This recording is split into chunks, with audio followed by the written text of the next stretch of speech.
So yesterday we just got a new Deceit 2 blog post. This one is about the Peddler. The Peddler is basically the new way you obtain items in Deceit 2. Before I go into more detail about it, I thought it might be worth mentioning. There was an update to the Deceit 2 site. Now instead of registering for an alpha, you can register interest in the top right here. This now will not be registering you for getting a key to be able to play the alphas that go up until December, but now you can sign up to receive updates and information about Deceit 2's launch. Things like when you can wishlist it, when you can pre-order it, things like that. So if you were not able to sign up for the alpha in that time, I believe like it says here, you may still be able to play the alphas, at least some of the tests. Because here it says that you'll be able to invite a friend to join the alpha. So if you have a friend that got into the alpha program, it's possible they may be able to help you. But yeah, that's news about the signups. Let me get back to the Peddler blog. As I said earlier, the Peddler is going to be the new way you obtain items in Deceit 2. Instead of like in Deceit 1 where there's the objective crates, and you complete the objective and it opens up for an item. In Deceit 2 it's going to be a little bit different. This is a little lore behind the Peddler. Spend any time walking the corridors of the in-between and you will inevitably encounter a tall hunched creature garbed in dense layers of tattered cloaks and shawls. This is the Peddler of Antiquities.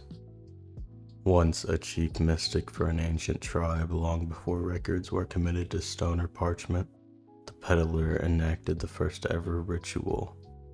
By terrible misfortune, his entire tribe was sacrificed, transporting the Peddler through the veil and into the in-between. The old ones stirred, waking from their eternal slumber at the taste of mortal suffering. As the first mortal to ever enter their realm, the ancients looked favorably upon the mystic, blessing him with their terrible boon.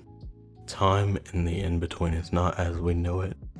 And while several thousand years have passed since the initial tragedy, the Peddler has been alone for aeons.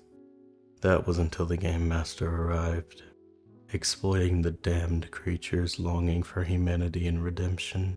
The Game Master uses the Peddler in his own ritual as a puppet to equip his captives with occult items to empower his ritual. So yeah, it's definitely some spooky lore behind this guy. It also gives us some information about the in-between, how time does not pass the same in the in-between as it does in reality. Several thousand years have passed since the initial tragedy, but the Peddler has been alone for eons, and I believe that means something like 1 billion years. So the guy's definitely been here a very long time. In Deceit 2, we've reimagined how items play a part in the game. Whether you're going up against monsters of the in-between, discovering helpful clues, or simply trying to vote someone out, there's something for everyone. We want to cover all bases by offering a much wider array of items to keep things fun, interesting, and enable different playstyles. So how do you get the tools you desire? Well, the Game Master certainly isn't helping you this time around. Meet the Peddler. Think of it as like an in-game store. But it talks more about that here in the Soul Exchange. You're locked in and the in-between approaches. Reality is becoming overpowered, leaking lost souls into the map. You're in luck. These souls are of value to the Peddler. You can trade each for an item.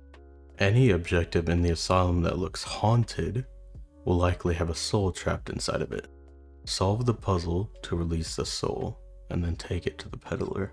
In fact, if you collect enough souls as a group, the Peddler will give you a key to the escape door, letting the innocents free.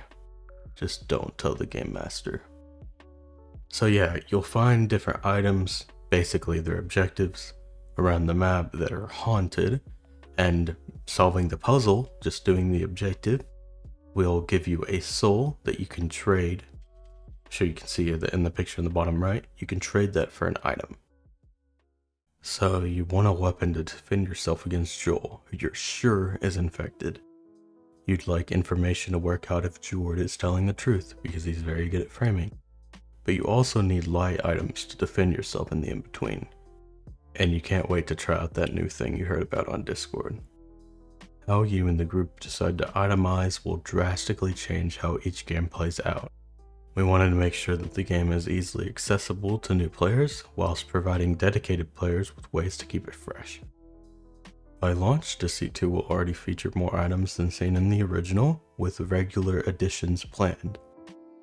So that tells me that the Soul Exchange is going to be something that's expanded upon as Deceit 2 grows, even after release.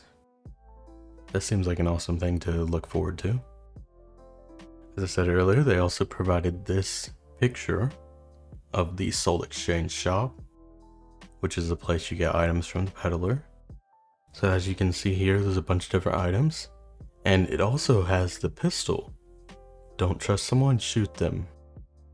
Which basically says you don't actually spawn in with the pistol, you actually need to exchange a soul for it. People can't just start immediately shooting each other as soon as everyone spawns in. Some people might not even want a pistol and would rather go for the more either light-based items or investigation-based items. And here we are at the end. The Peddler's shop will soon be open for business and ready for you to stock up. We can't wait to see what wild and wacky strategies players come up with to deceive and deduce. Peddler looks forward to your long-awaited arrival, the Deceit team.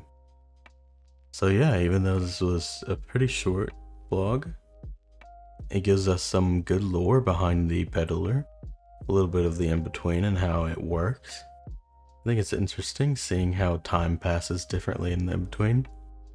So yeah, hopefully we keep getting weekly blog posts talking about different mechanics of Deceit 2. It's all something very interesting to look forward to. And again, while alpha test signups are actually now closed, you still can register on their website to get information about the game so that you can know when you can wishlist it and pre-order it, and just know in general what time frame the game is coming.